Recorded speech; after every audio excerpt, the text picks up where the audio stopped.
बिस्मिल्लाहिर्रहमानिर्रहीम। यार स्टूडेंट अस्सलाम वालेकुम। आज का टॉपिक है the properties of the respiratory surface. यानी रिस्पिरेशन का जो अमल होता है वो एक खास एरिया या सरफेस के थ्रू होता है और वो खास एरिया जो है उसमें उसकी कुछ खसूसियत होती है। अगर रिस्पिरेटरी सरफेस की डिफिनीशन की बात की जाए यानी वो surface the surface of the organism of the body where respiratory gases exchange with the environment. यानी क्या मतलब, ये रिस्पिरेटरी सरफेस वो सतह होती हैं जो ऑर्गेनिज्म बॉडी का जहाँ पे गैसों का तबादला होता है एनवायरनमेंट के साथ। यानी हम जब सांस लेते हैं तो ऑक्सीजन को इंस्पायर करते हैं, इंटर करते हैं और कार्बन डाइऑक्साइड को बाहर बाहर एक्सहेल करते हैं। ऑक्सीजन की मिकदार जो है बाहर इन्वायरमेंट में काफी ज्यादा है बनिस्बत बॉडी के अंदर। तो ये जो प्रोसेस है बाहर का अंदर आना, ऑक्सीजन क्यों आया, बेसिकली यहाँ पे एक एक और प्रोसेस है जिसको हम कहते हैं डिफ्यूजन के थ्रू।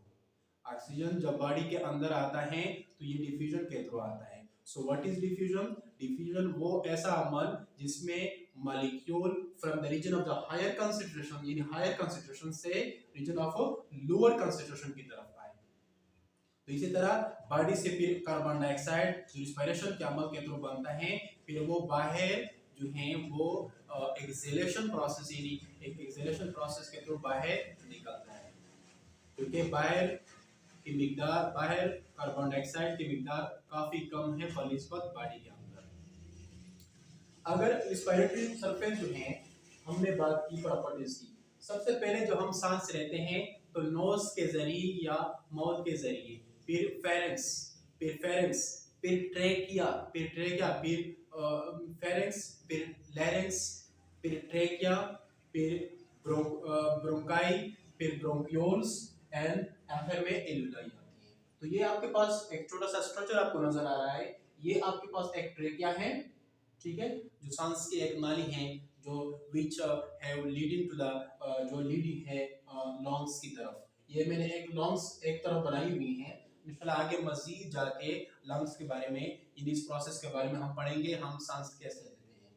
तो यहाँ पे रिस्पिरेटरी सरफेस समझाने के लिए यानी जो बाहर से ऑक्सीजन यानी गैसेस आते हैं, गैस आते हैं तो यहाँ से ट्रेकिया से फिर आगे लंग्स में, फिर ये ब्रोंकाई शुरू होता है, ब्रोंकाई से फिर आखिर में ये ब्रोंक्यूल, ब्रोंक्यूल से जो नीचे जो आपको एक नजर आ रही है छोटे छोटे एलुलाई, इसको हम कहते हैं एलुलाई।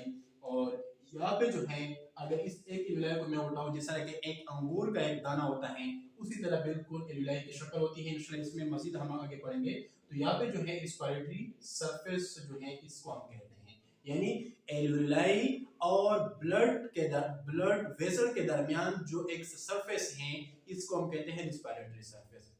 इसलिए इसको मैंने कहा क्योंकि यहाँ पर जो है ऑक्सीजन एलुलाई से ब्लड में इंटर होता है और ब्लड से कार्बन डाइऑक्साइड एलुलाई में इंटर होता है। सो ये एक रिस्पिरेटरी सरफेस। हम प्रॉपर्टीज की बात की जाए एलुलाई रिस्पिरेटरी सरफेस की, तो सबसे पहली जो प्रॉपर्टीज हैं वो रिस्पिरेटरी सरफेस के लिए क्या होना चाहिए, एक लार्ज सरफेस एरिया होना चाहिए। लार्ज सरफेस एरिया से क्या मुराद, यानी जिस जगह पे यानी जिस एरिया पे एक्सचेंज ऑफ गैसेस रिस्पिरेशन का अमल होता हो उसका एरिया ज्यादा होना चाहिए, एरिया ज्यादा होना चाहिए। क्यों ज्यादा एरिया होना चाहिए? ताकि ज्यादा से ज्यादा ऑक्सीजन इंटर हो सके और ज्यादा से ज्यादा कार्बन डाइऑक्साइड बाहर और एक्सहेल हो सके। दूसरा प्रॉपर्टीज जो है वो वेट सरफेस होनी चाहिए। रिस्पिरेटरी सरफेस के लिए जरूरी है कि वेट सरफेस होनी चाहिए, गीली सरफेस होनी चाहिए, मॉइस्ट सरफेस होनी चाहिए। क्योंकि मॉइस्ट सरफेस के थ्रू जो एक्सचेंज ऑफ गैसेस हैं, इन गैसों का जो तबादला है बहुत इफिशिएंट होता है, बहुत बेहतर होता है बनिस्बत ड्राई सरफेस के। ड्राई सरफेस में इतना नहीं होता जितना वेट सरफेस में गैसों का तबादला होता है। थर्ड प्रॉपर्टीज क्या है, मोर परमिएबल, यानी गैस रिस्पिरेटरी सरफेस के लिए क्या जरूरी है कि वो मोर परमिएबल हो। मोर परमिएबल से क्या मुराद, कि वो क्या है, ऐसी सतह जो ज्यादा से ज्यादा मोर परमिएबल हो। क्या मतलब कि ज्यादा से ज्यादा उसमें क्या हो, गैसेस को क्या करे, गैसेस को डिफ्यूज कर सके। यानी मोर परमिएबल से क्या मुराद, ऐसी सतह जो जिसमें ज्यादा से ज्यादा गैसेस को क्या करे, डिफ्यूज कर सके। यानी एक जहाँ पे ज्यादा है वहां से लोअर कंसंट्रेशन की तरफ, फिर जहाँ पे लोअर कंसंट्रेशन से जहाँ पे दूसरी गैस मिकदार ज्यादा है पे वो दूसरी तरफ जो है वो एक्सचेंज कर ले। इस सब मोर परमिएबल होनी चाहिए। फोर्थ प्रॉपर्टीज क्या है रिस्पिरेटरी सर्विस की, वेंटिलेशन। वेंटिलेशन जिस तरह के हम कमरों में इजलास वगैरह या बहुत सारे फ्रेश एयर के लिए एक हम ये वेंटिलेशन उस प्रोसेस को है जो हम फ्रेश एयर लेते हैं कमरों में वगैरह में, इसी तरह जो रिस्पिरेटरी सर्विस है उसमें एक गुड वेंटिलेशन मैकेनिज्म भी होनी चाहिए। वो किस लिए, ताकि मेंटेन ए हाई डिफ्यूजन ग्रेडियंट, ताकि ज्यादा से ज्यादा इसमें डिफ्यूजन ग्रेडियंट यानी जो है डिफ्यूजन के थ्रू जो है वो गैसों का तबादला हो सके। फिफ्थ पॉइंट क्या है, कैपिलरी नेटवर्क। यानी कैपिलरी नेटवर्क से क्या मुराद, जब हम वेजल ब्लड वेजल की बात करते हैं तो सबसे पहले जो एओर्टा आता है, जहाँ से हार्ट से फिर एओर्टा से आर्टरीज, आर्टरी से फिर आर्टियोल, आर्टियोल से फिर कैपिलरीज, क्योंकि ये बहुत छोटी जो है एक वेजल होती है। कैपिलरी नेटवर्क क्या मतलब, जितनी ज्यादा ब्लड कैपिलरीज होगी, in excessive network of the capillaries, उतनी ही क्या होगा उसमें जो है ब्लड जो है वो एक खास स्पीड के साथ वो उसमें फ्लो करेगी।